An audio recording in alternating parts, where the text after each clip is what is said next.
오늘은 탈북자 강제 북송 문제에 대해서 얘기를 나눠볼까 하는데요. 자유북한방송 대표이신 김성민 대표님 나와 계십니다. 안녕하세요. 안녕하십니까. 네, 일단 저희가 좀 본격적인 얘기로 들어가기 전에 자유북한방송이라는 곳에 대한 소개가 좀 필요할 것 같아요. 네, 잠깐 좀. 예, 저희 자유북한방송은 2004년도에 탈북자 대북 방송을 위해서 만든 것입니다.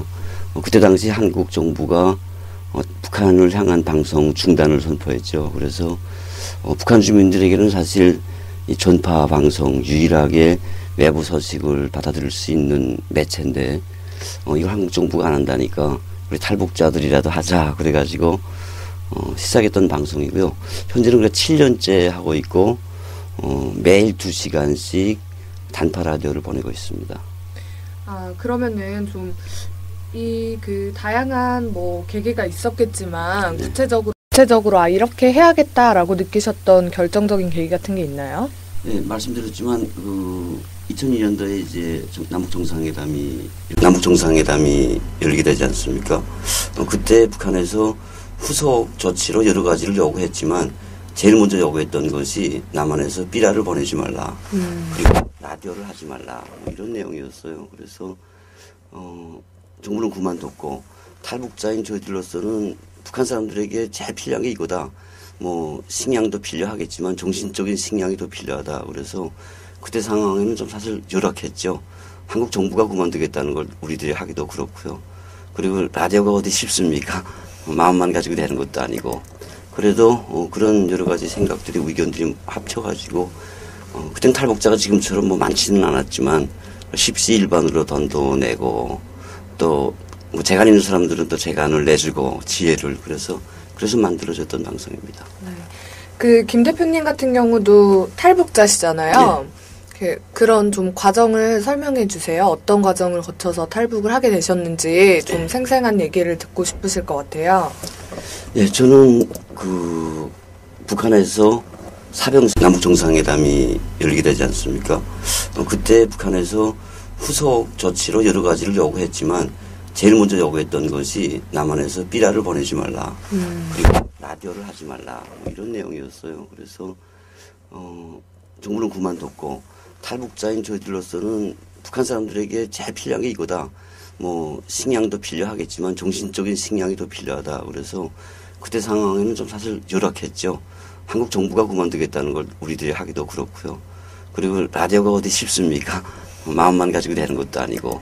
그래도 그런 여러 가지 생각들이 의견들이 합쳐가지고 그땐 탈북자가 지금처럼 많지는 않았지만 십시일반으로 돈도 내고 또 재간 있는 사람들은 또 재간을 내주고 지혜를 그래서 만들어졌던 방송입니다. 네. 김 대표님 같은 경우도 탈북자시잖아요. 네. 그런 좀 과정을 설명해 주세요. 어떤 과정을 거쳐서 탈북을 하게 되셨는지 좀 생생한 얘기를 듣고 싶으실 것 같아요. 예, 저는 북한에서 당시에 이렇게 뭐라고 해야 되죠? 북한에서 이제 탈북하신 분들에게 직접적으로 위해를 가하거나 하는 장면들이 이제 전파를 통해서 나왔었잖아요. 실제로 그런 경우도 있으셨나요? 저는 직접적인 저는 직접적인 경험은 없었지만 저희들이 방송을 시작한다고 했을 때 북한에서 이제 노동신문이나 우리 민족끼리 인터넷 매체를 통해서 배신자 용서치 않는다. 심지어는 폭발. 저희들이 한 자유북한 방송국이 아주 작습니다. 근데 그거 폭파한다는 말까지 하고 또 저희들은 무슨 정치적인 그런 성향이 없어요. 이를테면 북한에서는 자꾸 저희들이 한나라당에서 써주는 원고까지 받아들고 한다고 하는데 저는 한나라당 국회의원 솔직히 아는 분 제대로 없고요. 그런 북한을 계속 협박, 위협 이런 매체를 통한 것들이 계속 이어지다가 2005년도에는 이제 남한의 청년들이 한 300명이 우리 방송국으로 방송 중단을 외치면서 찾아옵니다. 그때 저는 실제로 그분들하고 이제 같이 이야기를 하다가 맞아서 병원에까지 실려가게 되고요. 그 후엔 또 꾸준히 이제 협박물들이 옵니다. 인형에 식칼을 박아서 온다든지, 그리고 저희 방송위원장이었던 황정엽 선생의 사진에 이제 피를 발라서, 페인트를 발라서 역시 칼을 박아서 오고요. 당 시작할 때는 꽤 많았죠. 협박 전화, 협박 메일. 그래서 결국은 장안평 쪽에서 시작했다가 방송국을 3번을 옮겨가게 됩니다. 옮겨가게 되고 좀 괴로웠죠. 실제로 그런 것들이 많이 있었군요. 제가 직접적으로 듣는 거는 처음이라서 아까도 잠깐 말씀해 주셨지만 탈북을 하고 나서 북한으로 다시 이제 중국에서 강제 북송이 되셨다고 얘기를 해주셨는데 최근에 이 탈북자 강제 북송 문제에 대해서 굉장히 사회적으로 관심이 뜨거워지고 있어요. 이 본격적으로 관심이 좀 이렇게 폭발적으로 일어나게 된 계기가 어떤 거였나요? 탈북자 강제 북송은 꾸준히 탈북자가 있던 날부터 지금까지 꾸준히 진행되던 문제죠. 하지만 이번에 특별히 이제 부각되게 된 것은 여기에 이제 여기 한국에 먼저 온 탈북자들이 북송되는 중국에서 붙잡힌 사람들의 가족, 친척, 지원을 어머니가 계시는 경우도 있어요. 그러니까 그 절박함이 아마 극에 달해 있을 것 같고요. 그들이 절박한 호소가 한국의 언론에 먹혔거나 일부 정치인들에게 전달이 됐다고 봐야죠. 국민들이 마음에 전달됐다. 이게 제일 중요하게 봅니다. 그래서 그렇게 폭발적인 관심을 모아지고 또 그것이 그대로 세계적으로 이제 확산되면서 국제적인 이슈로 떠오르게 됐고요. 제가 기존에도 있었다고 감히 말씀드릴 수 있는 게 제가 지금 96년도에 중국 공안에 잡혀서 북한으로 끌려가게 되거든요. 그때 지금 언론에 나오고 있는 더문에 있는 변방구리소가 그때도 있었고요. 한 3평 되나마나한 그런 감옥이 5개가 있었는데 거기에 그냥 꽉꽉 차 있었어요. 당장 이제 북한으로 끌려가게 될 절박한 상황에 있는 사람들이. 그리고 이런 작은 여기 벽면에 저도 한번 이제 끌려가면 죽게 되니까 죽을 것 같으니까 이름 속자를 남겨보려고 흔적이나 남겨보려고 쓰려고 했는데 쓸 자리가 없더라고요. 천정까지 96년도 이야기입니다. 쫙 있고 지금 중국에서는 탈북자들이 정치적인 난민이 아니다 자꾸 그러는데 저는 그때 인민군 현역 대위로 왔었고 그리고 그 신분을 그대로 노출시켰고 난 그래서 북한에 가면 당장 죽게 되는 상황이기도 하지만 북한 체제가 싫어서 나온 사람이고 거론하는 정치적으로 난민으로 취급해달라 그러는데 우리 중국과 북한 관계를 모르냐 전혀 있을 수 없는 일이다. 해유하고 협박하고 그러다가 이제 북한에 끌려갑니다. 끌려가는데 그분들 자체가 이야기를 해요. 당신 같은 경우에 끌려가면 무조건 죽는다. 안다. 라고 하면서도 이제 보내는 거. 정말 제가 그때 기가 막혔던 거는 마지막쯤에 돼서 제가 하도 막 죽을 지경으로 놀아대니까 길림송 아마 그 더문이 길림송에 서식된 거니까 길림송에서 이제 안첸지 여기 말하면 국정원일까요? 안첸지 사람들이 이제 3명이 나왔어요. 그래서 마지막으로 당신 생각을 좀 묻고 싶다. 그래서 북한 체제에 대해서 이제 이야기를 다 하죠. 난 죽게 된 놈이니까 이런 체제에 내가 다시 가면 어떻게 된다는 거 당신이 알지 않는가 쭉 이야기했는데 그때 3명 중에 1명이 제 이야기를 묵묵히 듣고 있었는데 북한에 제가 잡혀가지 않았습니까? 그 이튿날에 끌려갔는데 또 북한에서 조사를 합니다.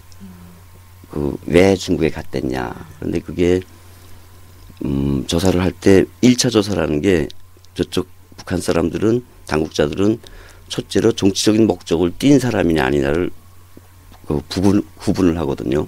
그걸 어떻게 하냐면 본인이 말은 물론 안 믿고 북한에서 무엇을 했느냐 어느 지역에 있었느냐가 중요한 그 판단의 기준이 되는데 국정 지역에 있었으면 뭐 강 건너 밥 먹고 싸러 들어갔댔다.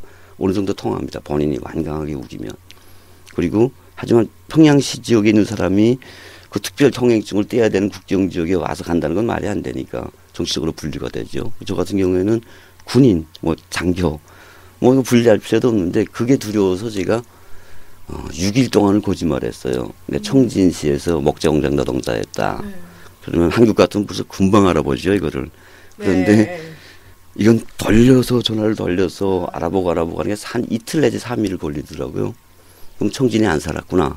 또 원산에 살았다 안 살았구나 하고 6일 동안 죽더라고도 맞았는데 6일 만에 딱 나타난 사람이 제가 중국에서 만났던 사람이에요. 저 정말 기절하는 줄 알았습니다. 와, 이 정도까지 중국하고 협력이 되는구나 하고, 그래서 그때 한번 제가 6.1제 선을 번쩍 들고 나는 620 훈련소 예술전전대 작가 김성민이었습니다 라고 실토했던 것 같아요. 그런 식으로 중국에서 북한으로 끌려가는, 알게 모르게 끌려가는 탈북자들은 과거에도 있었고 지금도 있다. 저희가 트위터에 또 질문을 던져주셨는데, 북송된 탈북자들이 보통 어떤 절차를 밟게 되느냐, 이제 방금 본인의 경험담을 말씀을 해주셨지만, 보통은 어떤 절차를 밟아서 어떤 식으로 이후에 되는지 그 부분을 좀 얘기를 해주시겠어요?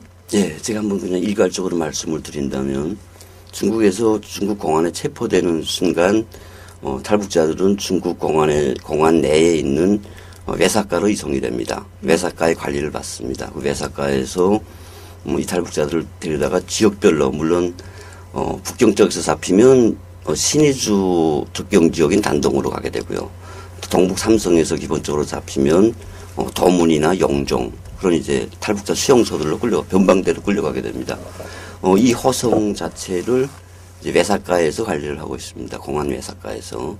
그래서 도문이나 영종에 끌려가면 그 지역에 북한과 중국 국경을 담당하는 변방 군인이 있습니다. 변방 부대. 변방 부대마다 탈북자들을 수용하는 이제 감옥이 있고요. 거기에 가면 거기서 또 이제 조사를 받게 됩니다. 조사를 받게 되고, 그러니까 탈북자 중국 내에서 이제 두세 번의 조사를 받게 되죠. 잡히는 곳, 그리고 끌려간 변방 부대의 감옥에서 조사를 받게 되고, 조사가 끝나는 대로 신의주 교두나 혹은 그 해산, 다리를 타 건너서 끌려갑니다. 그 순간부터 탈북자들은 각오는 하고 있지만 막상 끌려가지 않습니까? 공포의 땅으로. 거의 사생결단하고 이제 반항을 합니다. 그러니까 북한으로 보낸다 순간부터 그냥 짐승 다루듯 합니다. 팔을 꽂고 뒤로 족쇄를 채우고 그냥 제가 있던 도문에서부터 그 북한의 언성까지는 3분 거리입니다. 3분 동안 기회만 있으면 300번도 죽었겠어요, 저는. 근데 팔을 뒤로 묶고 꽉 누르고 제압하고 가기 때문에 전혀 안 되고요. 그리고 이제 가게 되겠죠. 가서는 그러면은 실제로 가셔서 어떤 과정들을 거치게 되나요? 만약에 딱 가시게 되면은 이제 소위 공포의 땅으로 갑니다. 가면 그쪽에서 군인들과 보위부에서 또 마중 나와 있어요. 그러면 인계가 되죠. 그와 함께 서류가 인계됩니다. 오늘 이제 일간지에서도 나왔지만 그 서류에 저희들에서 어떻게 쓰여 있는지 몰라요. 근데 중국 공안은 늘 그런 이야기를 합니다. 너희 가면 죽게 된 걸 알기 때문에 우리 그냥 일반적인 사항만 적어 보냈다. 거짓말이고요. 거기에 도장 색깔에 따라서 남조선 월경을 시도했다. 혹은 남조선 이제 기관원들 혹은 기독교인들과 만났다. 약속된 신호가 이제 그 서류에 같이 붙어갑니다. 도장 하나로. 탈북자들한테 서류도 보여져요. 자, 일반 그거밖에 없다. 새빨간 거짓말이고요. 가서 이제 가면 그 서류와 함께 사람과 함께 지금도 기억에 남는 게 이 족쇄가 인계됩니다. 중국 족쇄는 참 반짝반짝하고 참 북한 것과 비교하니까 족쇄도 중국 거는 사람 동네의 족쇄 같은데 북한은 정말 피가 발린 듯한 피녹이 든 그런 족쇄로 이제 옮겨차고 그때부터는 이제 소위 사람이 아니죠. 그래서 가면 북한에서 또 1차 조사를 합니다. 앞서 말씀드린 것처럼 정치적인 성향을 띤 자냐 아니면 단순 배고파서 갔다 온 자냐. 이게 판명될 때까지 한 달이면 한 달 계속 거기 있어야 되고요.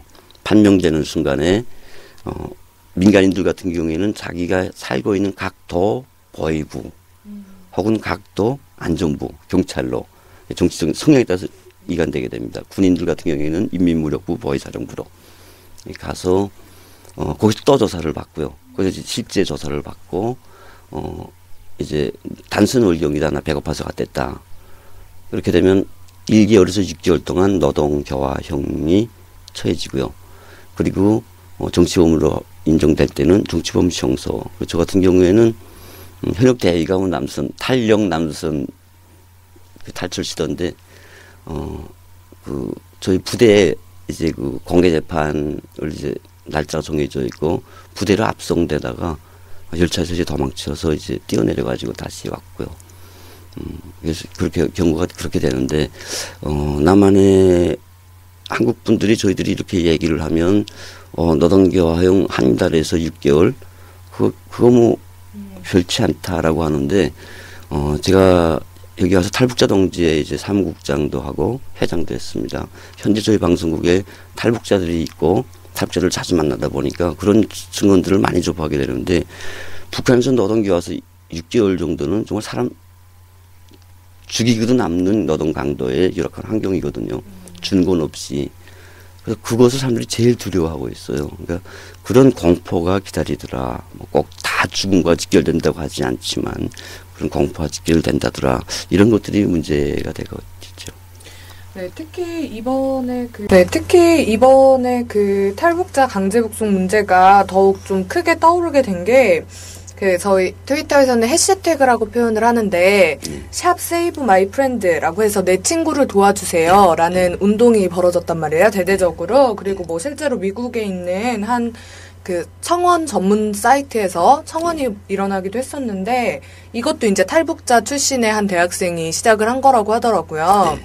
어떻게 SNS를 통해서나 특히 이회수 씨가 뭐 이걸 RT한다던가 뭐 아니면은 저기 슈퍼주니어의 뭐 최시원 씨가 RT를 한다던가 뭐 이렇게 해서 더 많이 퍼졌는데 좀 그런 것들이 어떻게 영향이 있나요? 지금 강제 북송 문제를 이렇게 주장하시는 데 있어서? 예, 과거 저는 지금 한국에서 한 10년 동안 살았고 이런 사회 북한 인권단체에 있기 때문에 지금 현재 벌어진 일보다도 강도 높은 일을 여타의 탈북자 단체들과 함께 많이 했죠. 하지만 탈북자들만의 이야기가 됐었고요. 그리고 또 대부분의 남한 언론들이 또 외면하다시피 했고요. 너희들만의 이야기. 근데 이번에 저희들 느끼는 게 정말 SNS라고 하나요? 네. 이게 지금 세계적으로 지금 확산시키고 있거든요. 말씀하신 바와 같이 저 참 궁금했어요. 지금 숨어서 하고 있어요, 이 일을. 숨어서라기보다 자신들을 드러내지 않고 지금 일을 하고 있는 정말 훌륭한 청년들이 있더라고요. 뭐 이제 그 여명학교라는 탈북자들의 이제 대안학교를 졸업한 졸업생들 속에서 그리고 그 탈북 대학생들과 함께 올려주는 남한의 청년들이 시도를 했고 이 시도가 곧 이제 그 외국에 있는 또 저들의 친구들과 연계되면서 이제 사이트가 만들어졌고요.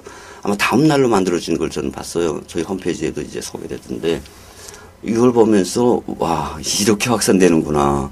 그리고 그걸 이제 ES 선생님부터 시작해서 그렇게 되고 또 이제 오프라인 쪽에서는 연예인들이 나와서 역시 그 차인표 씨 같은 경우에는 그 여명학교 학생들과 어울리면서 크러쉬라는 영화를 만들면서 탈북자들의 고충을 충분히 알고 있는 분이거든요. 이런 합세, 온라인, 오프라인이 막 연동되면서 이런 참 저희들은 놀라운 거라고 생각을 하고요. 만약 이런 것들이 없었으면 역시 10년 전에 있었던 일과 같이 그냥 아픔을 호소한 몇몇의 탈북자 단체 묻히고 마는 일 이렇게 봐야 되겠죠. 특히나 지금 같은 경우는 아까 말씀하셨던 것처럼 뭐 그 가족들이 이미 탈북해 있는 상황이기도 하고 해서 더욱더 이제 사회적인 관심을 많이 받고 있는데요. 지금 듣기로는 일단 중국 측에서 잠깐 보류를 한 상태라고 들었어요. 원래는 뭐 20일 날 강제 북송 절차를 밟겠다라고 했었는데 어떻게 진행이 되고 있는 상황인가요? 이 상황의 그 전말은 중국 당국이 공안이나 외교부가 세계의 양심 앞에 혹은 양식 앞에 내놓기 전에는 드러내놓기 전에는 그냥 정확한 정보가 없음으로 처리될 겁니다. 다 비공개적으로 비밀리에 사람이 죽고 살고 하는 문제 자체가 그렇게 흘러갔기 때문에요. 중국 당국이 이제 내놓기 전에 오픈시키기 전에는 어떤 정보도 저는 사실 믿고 싶지 않아요. 잡혀갔다거나 보류했다거나 과거의 전력을 봤을 때 중국은 누가 한국 정부 혹은 미국에서 나섰던 적도 있습니다. 미국의 개인적인 상황한 의원들이 나서서 호소한 적도 있음에도 불구하고 무조건 추방시켰거든요. 북한을 북송시켰기 때문에 지금 보류했다거나 이런 것들은 제가 잘 모르겠고요. 어쨌든 중국 당국이 이 문제에 결정적으로 이제 정말 양식을 가진 정부로서 국가로서 이걸 내놓기 전에는 저는 어떤 것도 믿을 수 없다. 개별적으로 이제 그 전에 또 그런 것들이 나왔죠. 이미 3명이 북송됐다. 뭐 9명이 북송됐다. 네. 역시 그것 자체를 중국에서 비밀로 붙이고 북한도 그게 또 비밀의 그 비밀상에 있는 거기 때문에 중국이 오픈하기 전에는 결정적으로 확실하게 이렇게 내놓을 만한 게 없지 않나 싶습니다. 미국에서도 지금 미 의회 산하에 있는 네. 행정부 중국위원회 측에서 이 문제에 대해서 청문회를 열겠다라고 네. 밝힌 상태예요. 네. 우리 정치권이나 기타 연예인분들 아까 말씀하신 것처럼 차인표 씨나 네. 이성미 씨나 다들 중국 대사관 앞에서 집회도 하고 했는데 어떤가요? 저희 한국에서는 어떤 움직임들을 보이고 있나요, 지금? 일단 저도 어제 저희 방송국에서는 전문 이제 사람들이 나가서 계속 취재를 하고 그 안타까운 호소를 단파 라디오를 통해서 꾸준히 내보내고 있습니다만 가보니까 과거에 비해서 요리는 아주 뜨겁습니다. 그 많은 남한의 청년들, 탈북 대학생들 그리고 가장 그 핵심에는 이제 박선영 의원님이 지금 8일째 단식을 하고 있지 않습니까? 정말 가슴이 뭉클해서 겨우 어제 있었는데 이런 것들이 과거에 비해서는 아주 폭넓게 진행되고 있는 건 사실이고요. 그리고 오가는 사람들이 다 박선영 의원을 격려해주고 이런 것들은 분명히 진행되고 있는 진행형이지만 역시 우리 탈북자들이 심정에서 바라봤을 때 한국 정부나 그리고 그 정치인들은 너무 미온적이지 않느냐 대응이 일부에서는 이런 말도 하고 있죠. 한국 정부가 과거에 비하면 그래도 드러내놓고 중국을 향해서 이야기를 하지 않나. 그런데 이야기한 게 중요한 게 아니라 저는 원칙이 중요하다고 생각을 합니다. 탈북자는 대한민국 헌법에 의해서 헌법 3조에 의해서 우리 국민이라고 평가될 수가 있거든요. 저들을 향해서 중국 정부를 향해서 유엔이나 국제무대를 향해서 확실하게 우리 국민이다, 우리 국민이다를 확실하게 주장하고 이에 준해서 그런 원칙적인 기준과 판단에 준해서 일을 벌려야지 이렇게 그냥 허서하는 형식으로 중국을 향해서 허서로 해결되는 문제는 아니라고 보고 있고요. 그리고 보다 더 적극적으로 정치인들도 나서줘야 되지 않을까라는 간절한 바람을 가지고 있습니다. 네, 또 트위터 질문이 하나가 들어왔는데요. 이런 얘기예요. 북송을 한 다음에 재탈북에 성공한 사례 자체가 북송 탈북자에 대한 북한의 처벌 수준이 생각보다는 심각하지 않다라는 주장, 그러니까 그런 게 될 수 있다라는 주장들이 있다는 거죠. 이런 부분에 대해서는 어떻게 생각하시나요? 네, 동의합니다. 생각보다 심각하지 않다. 지금 탈북자들 속에서 가면 다 죽는다 이런 이야기가 나오는데 다 죽지 않는 거는 분명하고요. 다 죽지는 않고 저들도 특별한 경우에 이제 총살까지 이어가고 있죠. 그리고 또 특별한 경우에 정치범 형사로 가고 있고 탈북자 중에 80% 정도가 국경지역 사람들이라고 했을 때 지금 23,000명이라는 탈북자 중에 80%가 국경지역 사람입니다. 그러면 국경지역 사람들은 아까 말씀드렸지만 네. 1개월에서 6개월 강도 높은 그래서 혹시 죽기까지 하는 그럼에도 불구하고 이제 다시 나온다는 거죠. 그래서 한국으로도 다시 오고 있고 저도 실제로 봤습니다.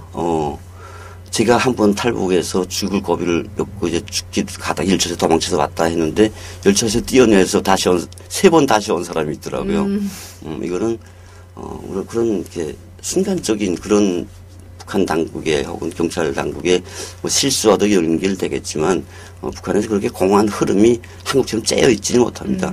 이런 것도 있지만 기본적으로 탈북자들이 중국에 잡혔다가 이제 끌려갈 때 그 절박함, 정말 죽으러 가는 듯한 그 공포 국가로 우리를 배신자라고 부르고 용서할 수 없다고 하는 국가로 끌려갈 때 그 절박한 심정이 사실 그렇게 조금 표현이 되는 네, 그런 부분이 있다는 말씀이신 것 같아요.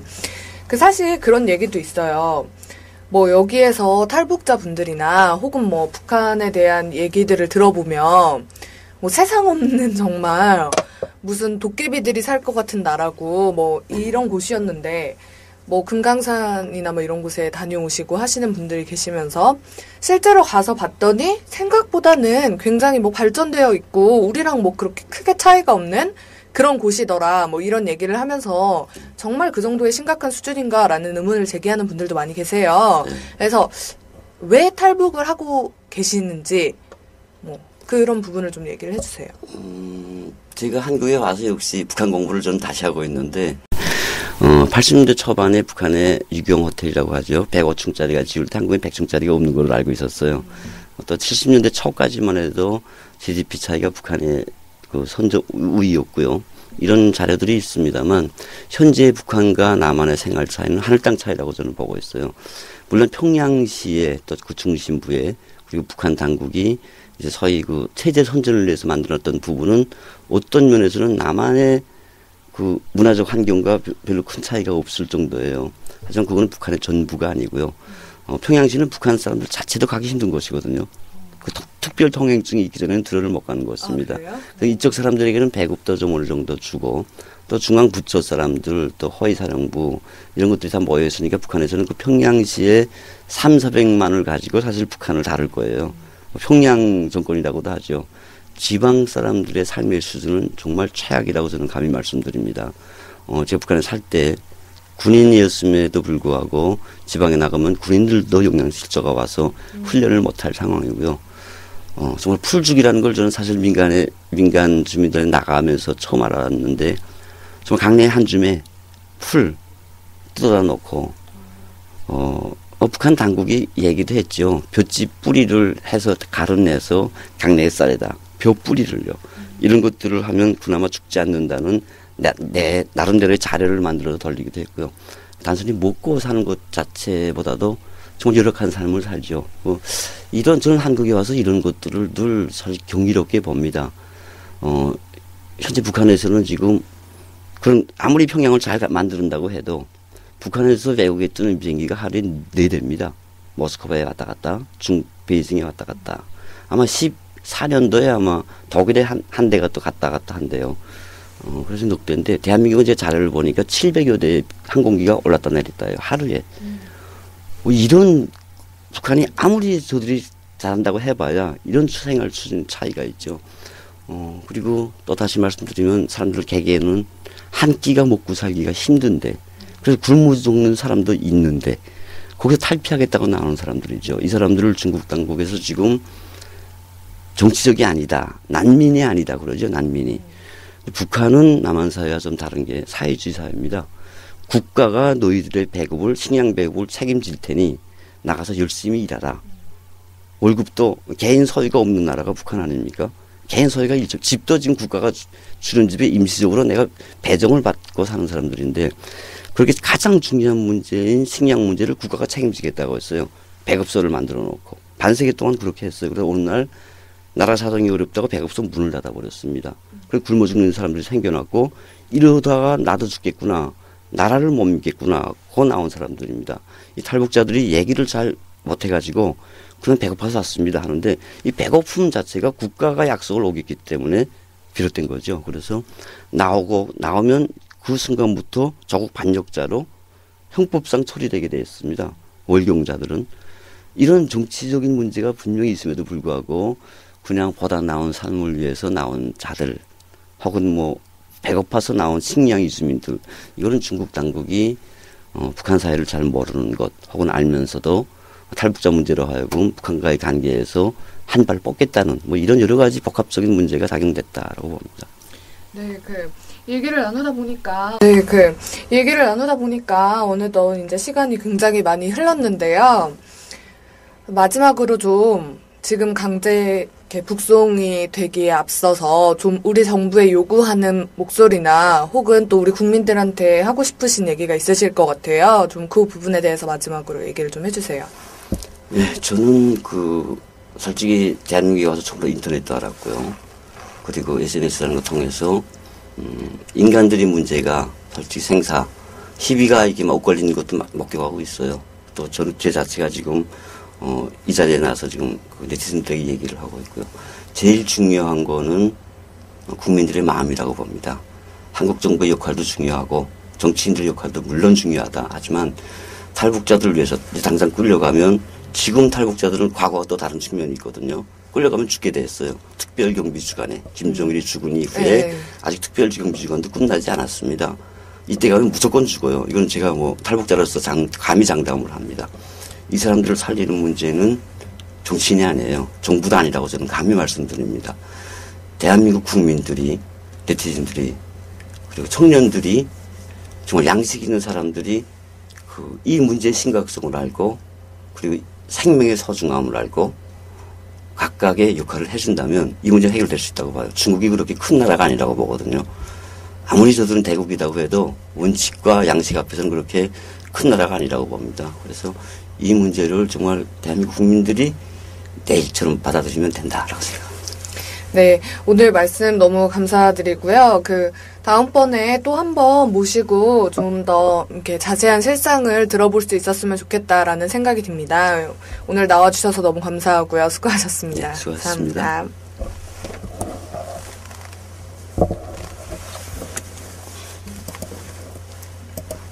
수고하셨습니다.